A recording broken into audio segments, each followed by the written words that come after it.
सभी लोग इसका इंतजार कर रहे हैं। इस बार केंद्र सरकार देश को क्या सौगात देने जा रही है, इस पर भी देशवासियों में काफी उत्सुकता है।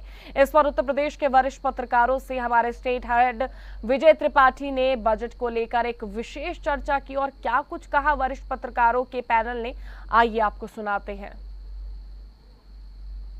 केंद्र का 13वां बजट और वित्त मंत्री निर्मला सीतारमण का 7वां बजट, 6 बजट वो पूर्णकालिक पेश कर चुकी हैं और एक बजट अंतरिम बजट के रूप में पेश कर चुकी निर्मला सीतारमण कल 23 जुलाई को एक बार फिर केंद्र सरकार का बजट पेश करने जा रही हैं। लोक लुभावन वादों के साथ देश में आम जनता तो इस बात को समझ रही है कि बजट में उसे इस बार कुछ मिलेगा, क्योंकि अंतरिम बजट में सिर्फ इस बात पर फोकस था कि चुनाव में सरकार जा रही है और अभी हम कुछ दे नहीं सकते। पिछले अंतरिम बजट को इस बार केंद्र सरकार किस तरह लागू करेगी और क्या सरकार की योजनाएं हैं, ये समझने के लिए हम आज यूपी विधानसभा के प्रेस रूम में मौजूद हैं, जहां पर कई वरिष्ठ पत्रकार इस बात को सोच समझ रहे हैं और उनके बीच एक चर्चा भी है कि क्या तैयारियां हैं केंद्र सरकार की बजट को लेकर और आम जनता की क्या तैयारियां हैं उस बजट को लेकर कि क्या उनके हिस्से में आ रहा है। उत्तर प्रदेश में बड़ी संख्या है, बड़ी जनसंख्या है, यहाँ ज्यादा लोग रहते हैं। हम सीधे उन्हीं से पूछेंगे जो हमारे साथ मौजूद हैं, तमाम वरिष्ठ पत्रकार हैं, हमारा एक पैनल मौजूद है, हम उनसे बात करेंगे। सबसे पहले वरिष्ठ पत्रकार विजय शंकर पंकज जी के पास जाएंगे और उनका एक लंबा जो अनुभव रहा है वो हम जानना चाहेंगे कि क्या लगता है सर, यूपी में $5 ट्रिलियन एकेडमी की बात केंद्र सरकार, $1 ट्रिलियन की बात करती है सरकार, तो किन मुद्दों पर है इस बार केंद्र का बजट? पिछली बार की तुलना में इस बार की तुलना में कितना बदलाव? मुझे ये लग रहा है कि इस बार जो 24 का परिणाम देखा है लोकसभा का, इसमें केंद्र सरकार का सबसे बड़ा फोकस होगा किसानों की समस्याओं को लेकर, क्योंकि किसान जो ये 6,000 रुपया दे रहे हैं साल भर में, वो कृषि खाद के दाम बहुत ज़्यादा बढ़ गए हैं, 3 गुने से ज़्यादा, और उनका ये बढ़ा नहीं। तो ये तो किसान सम्मान निधि में बढ़ोतरी होनी चाहिए, या किसानों की खाद को कम करने के लिए मोदी ने कहा भी था रूस जाने के बाद कि हम खाद की समस्या का यहाँ से समाधान कर रहे हैं। तो एक खाद की समस्या का समाधान भारत के लिए बहुत जरूरी किसान समस्या है। दूसरा इनका मुद्दा ये जो लग रहा है कि पिछड़े वर्ग और रोजगार की समस्या से ही केंद्र सरकार इस बार पूर्ण बहुमत नहीं पा पाई है, भाजपा सरकार। तो रोजगार पर फोकस होगा और दूसरा पिछड़े वर्ग की समस्याओं को, पिछड़े वर्ग को अपने जो कुछ लोग वादे होंगे या योजनाएं बनेंगी। पिछली सरकार का जो अंतरिम बजट था वो भी वित्त मंत्री निर्मला सीतारमण ने ही पेश किया था। उसमें उन्होंने कोई खास वायदे भी नहीं किए थे और ना ही कोई ऐसी सौगात दी थी जनता को जिससे जनता खुश हुए। क्या लगता है कि जो चुनाव हुए 2024 के, उस बजट को खाली रखते हुए भी एक तरीके से कहा जाए तो कुछ नतीजे सामने आए हैं, या इस बार कुछ बड़ा दे सकती है केंद्र सरकार? नहीं, वो उसी का कारण है। अंतरिम बजट में इन्होंने जो कुछ जरूरत की बातें थी, माना जा रहा था कि सरकार जो है कुछ लोग हम घोषणाएं करेंगे, लेकिन सरकार नहीं किया। अंतरिम बजट में अपना ठसक दिखलाया, तो वो जो सरकार का ठसक जो था उनको खा गया, उनको देना ही पड़ेगा। और दूसरी जो चीज़ सबसे बड़ी, ये जो लगातार इग्नोर करते जा रहे हैं रोजगार की समस्याओं को, चाहे अन्य समस्याओं को, इंफ्रास्ट्रक्चर पर लगातार जोर दे रहे हैं। हमें लगता है कि इस बार इंफ्रास्ट्रक्चर और रक्षा बजट में थोड़ी सी कमी करके रोजगार की समस्या को बढ़ावा देंगे। धन्यवाद। फिलहाल रोजगार को लेकर भी एजेंडा है और किन मुद्दों पर बहस है, किन मुद्दों पर चर्चा है, उसके लिए हमारे साथ भास्कर दुबे जी हैं, वरिष्ठ पत्रकार हैं। हम पूछेंगे सर, पिछले अंतरिम बजट में निर्मला सीतारमण ने एक खास बात कही थी कि ज्ञान फार्मूला था, यानी गरीब, युवा, अन्नदाता और नारी, इनको फोकस करते हुए पिछले बजट की तुलना और संरचना की गई है। क्या इस बार वो बदलाव दिख रहा है और इस बार उम्मीद करें वही लोग जो ज्ञान के अंतर्गत आते हैं कि उनको कुछ मिलेगा? इस बार का बजट एकदम डिफरेंट होगा, ज्ञान से थोड़ा दूर होगा, ज्ञान भी होगा उसमें। जैसे इस बार सबसे ज़्यादा फोकस, जैसा पंकज जी ने कहा, किसानों पे होगा और नौकरियों पे होगा। इस सब के बावजूद इस बार इस बात की भी उम्मीद है कि मध्यम वर्ग और उच्च मध्यम वर्ग के लिए बजट में उसके टैक्सेशन में भी कुछ राहत दी जाए, क्योंकि बीजेपी का कोर वोट मध्यम वर्ग और उच्च मध्यम वर्ग ही सदैव रहा है। अब इसमें कितना हो पाता है, कितना नहीं हो पाता है, सरकार का बजट का साइज क्या होगा, ये सब चीज़ें अभी जो है वो भविष्य के गर्भ में हैं। व्यापारी वर्ग भी एक बड़ा वर्ग माना जाता है भारतीय जनता पार्टी के साथ, तो क्या क्या लगता है कुछ उनको भी राहत मिल सकती है?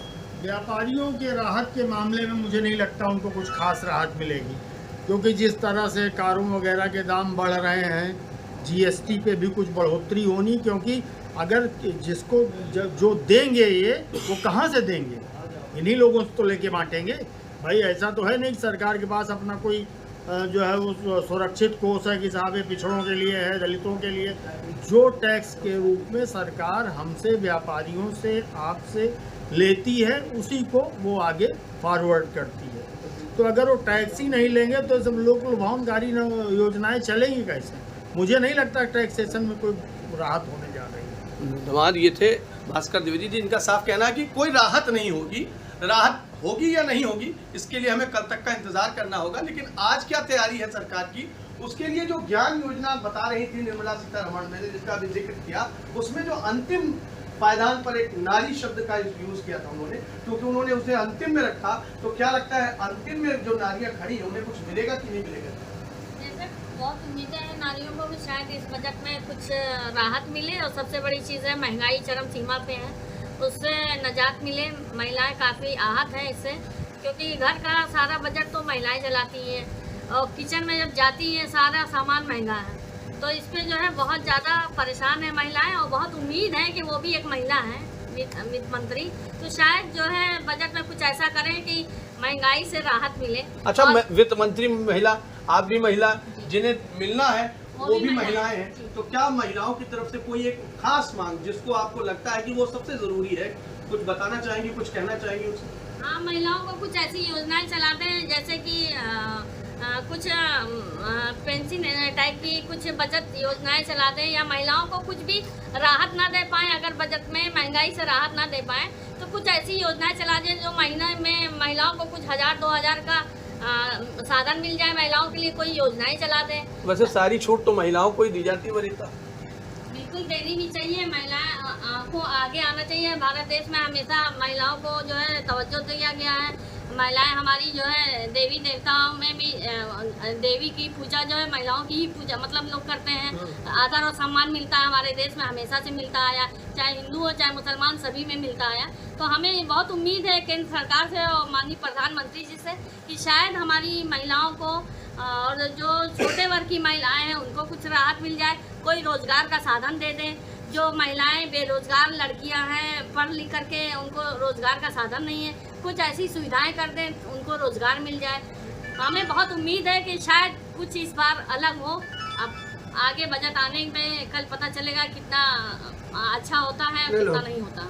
ठीक है, ये तमन्ना फरीदी जी वजीर प्रकाश जिन्होंने कहा कि नारी शक्ति पूजी जाती है भारत में और नारी का बड़ा सम्मान है भारत में, उन्हें भी कुछ मिलना चाहिए, ये ऐसी मांग है उन महिलाओं की भी। हमारे साथ सुरेंद्र अग्निहोत्री जी हैं, वरिष्ठ पत्रकार हैं। एक अच्छा अनुभव रहा है आपका सर, तमाम आपने बजट देखे होंगे, कई वर्षों तक आपने एनालिसिस भी किया है। क्या लगता है कि ग्रामीण स्तर पर किसानों को लेकर जो वायदा हर बार सरकार करती है और एक बड़े मुद्दे से झेलते हुए सरकार वापस आई है, यानी एमएसपी कानून को लागू करने की एक तरीके से राहुल गांधी ने भी आवाज उठाई थी, विपक्ष ने भी, और बड़ा आंदोलन हुआ था। तो इस बार क्या बजट में कुछ किसानों को बड़ी राहत मिल सकती है? इस बार का बजट जो है निश्चित तौर पर किसानों का बजट रहेगा, किसानों का बजट रहेगा और युवाओं का बजट रहेगा, क्योंकि इस बार के जो चुनाव हुए उस चुनाव में मूल रूप से किसान इस सरकार के खिलाफ थे और युवा भी खिलाफ थे। दूसरे नंबर पर अगर हम देखते हैं तो भारत का संविधान जो बना है उसमें मूल बात है कल्याणकारी राज्य। कल्याणकारी राज्य में यहाँ जो देखा जा रहा है, तेल कंपनियाँ लाखों करोड़ों रुपया कमा रही हैं, रेलवे करोड़ों रुपया कमा रही है, तो क्या सरकार पैसा कमाने के लिए कि लोक कल्याण के लिए? तो लोक कल्याण के लिए सरकार को अपना खजाना जनता के लिए खोलना ही पड़ेगा। अगर नहीं खोलेगी तो सरकार बहुत दिन तक चलेगी भी नहीं। इसलिए ज़रूरी है कि ये बजट में लोक कल्याण के लिए योजनाएं लाई जाएँ।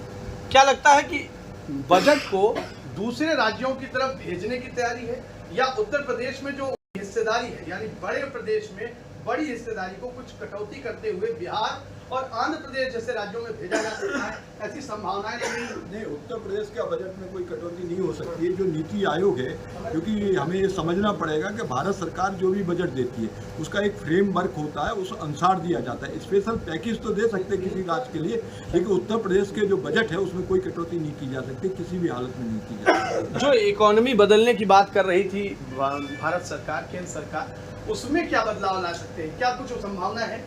उसमें तो अभी मतलब जो चुनाव के परिणाम आए हैं उसके बाद भारत सरकार सोचने में विवश हो गई कि हमारे लिए भारत में जो प्रगति की रफ्तार जिस गति से ले जा रहे थे उस गति पर चलेंगे कि या गांधीवादी जो रास्ता था कि हमारे लिए लघु उद्योग और छोटे उद्योग लगा के काम करना है या बड़े बड़े उद्योग लगा के काम करना है। तो अभी इसमें तो विचार सरकार कर रही है, मंथन कर रही है। अभी कोई इस बजट पे कोई फोकस हमें लगता नहीं है, दिख नहीं रहा। एक सवाल बहुत महत्वपूर्ण है, आपसे पूछना चाहूंगा कि अभी सरकार ने एक रिपोर्ट जारी की थी कि 10 करोड़ युवाओं के पास रोजगार है और उसमें उन लोगों को भी चयनित कर लिया गया था जिसके पास 1 घंटे का भी रोजगार रहा हो, उसे भी रोजगार मान लिया गया। तो क्या ये आंकड़े वाकई में सच्चाई से दूर हैं या फिर सरकार कुछ और ही बताना चाह रही है और अफसर कुछ और ही बता रहे हैं?